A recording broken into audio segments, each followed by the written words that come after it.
செல்வங்கள் பெருக வேண்டும், சந்தோஷம் நிறைய வேண்டும், வாழ்க்கையிலே அனைத்து மங்களங்களும் வேண்டும். எத்தனையோ பரிகாரங்களை செய்துவிட்டோம், எதுவும் பலிக்கவில்லையே என்று துவண்டு கிடக்கிறீர்கள். இதே போன்ற ஒரு மனநிலையுடன் நகுலன் ஒரு முறை செல்கிறார். யாரிடம் செல்கிறார்? குபேரனிடம் செல்கிறார். ஐயா குபேரனே, எங்கள் வாழ்க்கையில் நல்லதெல்லாம் நடக்கணும்னா என்ன செய்யணும் அப்படின்னு கேட்டதும் குபேரன் சொல்கிறார், அதிரகசியத்திலும் ரகசியமான ஒரு பரிகாரத்தை நான் உனக்கு சொல்லப் போகின்றேன். தீபாவளிக்கு முன்பு வரக்கூடிய பௌர்ணமி, அதற்கு கோஜாகரி பௌர்ணமி என்று பெயர். நாளை 6/10/2025 அன்று வருகிறது.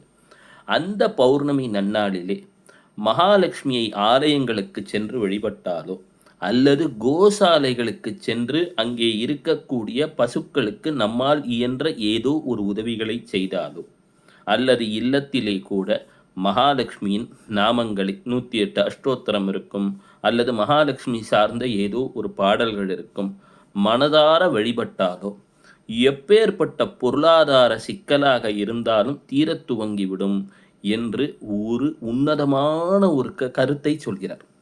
உங்களுக்கு ஏதோ ஒரு புண்ணியம் செய்திருக்கிறதுனால தான் உங்கள் ஜாதகத்தில் நல்ல நேரம் துவங்கிட்டதுனால தான் இப்போ இதை கேட்டுட்டு இருக்கீங்க.